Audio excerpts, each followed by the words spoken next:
Imagine um lugar no meio do oceano, cercado por águas azul escuras, florestas densas e mistérios que o mundo moderno jamais conseguiu decifrar.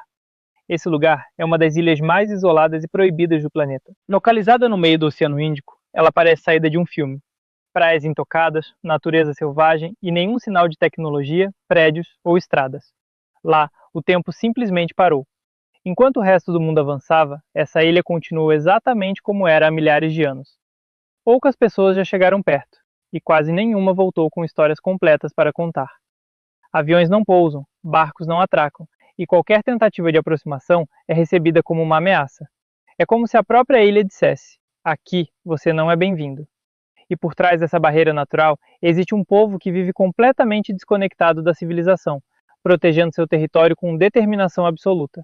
Mas isso a gente vai descobrir mais pra frente. Antes, não se esquecer, já deixa o seu like e se inscreve no canal para não perder os próximos vídeos. Já se inscreveu e deixou o teu like? Então vamos por vídeo. Eles são considerados um dos últimos povos completamente isolados do planeta. Vivem sem contato com a sociedade moderna, sem internet, sem celulares, sem hospitais, sem escolas, e ainda assim sobreviveram por gerações, seguindo apenas as leis da natureza e das próprias tradições. Tudo indica que eles caçam, pescam e coletam alimentos na floresta ao redor. Constroem suas próprias armas, como lanças e arcos, e dominam um ambiente onde vivem como ninguém. Cada árvore, cada praia, cada pedaço da ilha faz parte da história deles. Mas o que mais chama atenção é a forma como defendem seu território. Sempre que alguém tenta se aproximar, seja por barco, helicóptero ou até por acidente, os sentineleses reagem imediatamente. Eles levantam seus arcos, mostram suas armas e deixam claro: ali não é lugar para estranhos. E não é por maldade, é por proteção. Durante séculos, povos isolados ao redor do mundo foram dizimados por doenças, violência e exploração quando tiveram contato com o mundo exterior. Os sentineleses parecem saber instintivamente que esse contato pode significar o fim da própria existência. Por isso, escolheram o isolamento. Eles não querem presentes, não querem ajuda, não querem visitas. Querem apenas continuar vivendo da mesma forma que sempre viveram.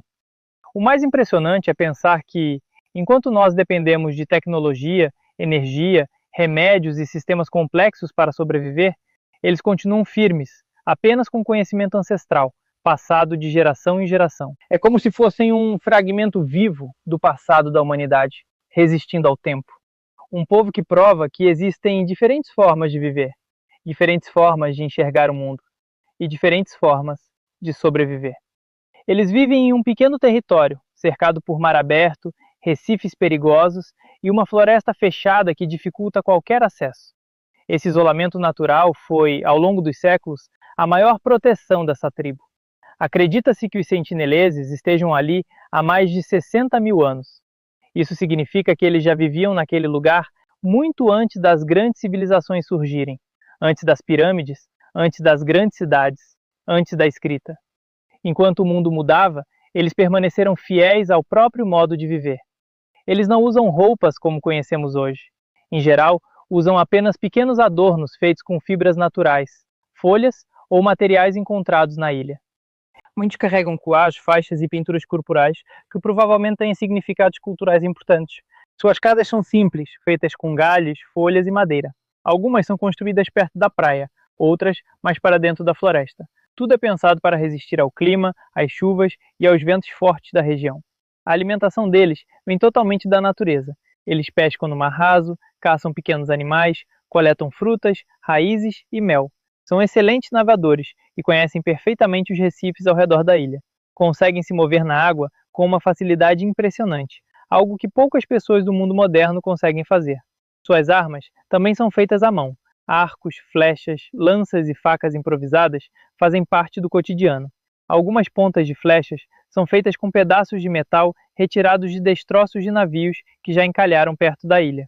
Ou seja, mesmo sem contato direto com a civilização, eles sabem aproveitar o que o mar traz. Isso mostra inteligência, adaptação e criatividade. Outro ponto que chama muita atenção é a organização social deles. Mesmo sem escrita, sem leis registradas ou governo formal, eles mantêm uma ordem interna. Existem líderes, regras, costumes e tradições que são passados oralmente de geração em geração. As crianças aprendem observando os adultos, imitando comportamentos e participando desde cedo da vida da tribo. Tudo é baseado na experiência, no respeito à natureza e na sobrevivência coletiva. Eles sabem exatamente quando pescar, quando caçar, quando se esconder durante tempestades e como lidar com mudanças no ambiente. Esse conhecimento não vem de livros, mas de milhares de anos de observação. E talvez o aspecto mais marcante da tribo seja a forma como enxergam o mundo exterior. Para eles, qualquer pessoa desconhecida representa perigo, e isso não é paranoia. Ao longo da história, povos isolados foram devastados por doenças simples, como gripe ou resfriado, contra as quais não tinham defesa.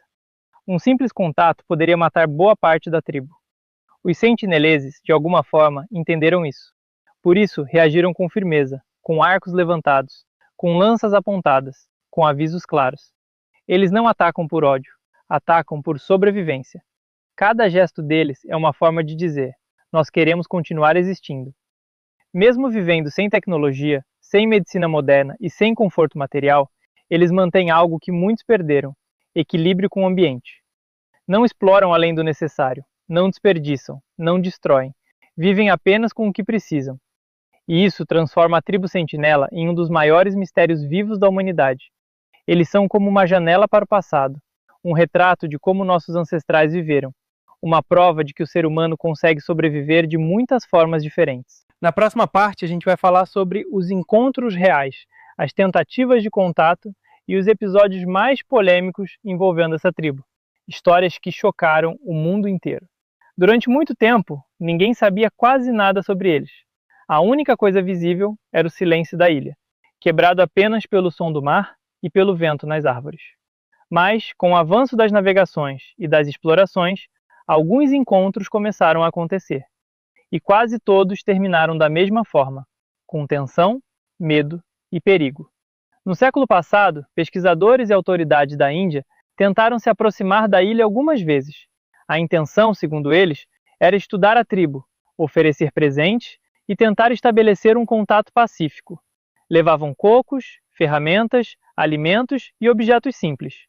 Mas, para os sentineleses, aquilo não parecia um gesto de amizade. Parecia uma invasão. Sempre que um barco se aproximava da sentinela, homens da tribo apareciam na praia com arcos e flechas. Alguns gritavam, outros apontavam suas armas. Era um aviso claro: não avancem.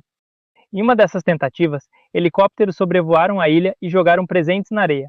Os sentineleses recolheram alguns objetos, ignoraram outros e, em certos casos, simplesmente enterraram tudo, como se quisessem apagar qualquer rastro do mundo exterior. Isso mostra algo muito profundo. Eles não querem curiosidade, não querem ajuda, não querem integração, querem distância. Em outro episódio marcante, um navio encalhou perto da ilha por causa de uma tempestade. 2 tripulantes ficaram presos ali. Em pouco tempo, membros da tribo se aproximaram. As autoridades nunca conseguiram resgatá-los. Acredita-se que eles foram mortos. Mais tarde, quando um helicóptero tentou recuperar os corpos, foi recebido com flechas. Nem mesmo após a morte, a tribo permitiu a aproximação. Esse foi um dos momentos que fez o mundo perceber: esse povo não recua, eles defendem sua terra até o fim. Mas o caso mais conhecido aconteceu em 2018. Um jovem missionário decidiu ir até a ilha por conta própria, ignorando todas as leis e alertas. Ele acreditava que poderia levar sua religião até a tribo. Pagou pescadores para levá-lo escondido até lá. Ao chegar, tentou se aproximar. Cantou, falou, estendeu as mãos. Mas, para os sentineleses, aquilo era mais uma ameaça. Ele foi morto pouco tempo depois. Esse episódio chocou o mundo inteiro. Muitos se perguntaram: por que alguém arriscaria a própria vida para tentar mudar um povo que claramente não quer ser mudado? E foi aí que surgiu uma reflexão importante. Será que o maior respeito que podemos ter por eles é deixá-los em paz? Hoje, o governo da Índia mantém uma zona de proteção ao redor da ilha. É proibido chegar perto. Barcos, turistas, pesquisadores e curiosos são mantidos à distância. Quem tenta se aproximar pode ser preso. Essa lei existe tanto para proteger os sentineleses quanto para proteger quem está fora. Porque o contato não seria perigoso só para visitantes, seria mortal para a tribo. Eles não têm imunidade contra doenças comuns. Um simples vírus poderia se espalhar rapidamente e acabar com gerações inteiras. Um aperto de mão poderia ser uma sentença de morte. Por isso, o isolamento deles não é atraso, é sobrevivência, é resistência, é sabedoria. Enquanto o mundo moderno se destrói com guerras, poluição, crises e conflitos, os sentineleses continuam vivendo da mesma forma há milhares de anos, sem dinheiro, sem fronteiras, sem redes sociais, sem disputas por poder, apenas vivendo, pescando, caçando, cuidando dos seus, protegendo sua terra. Eles são, talvez, o último lembrete vivo de como a humanidade começou. Um povo que se recusa a ser engolido pelo mundo moderno.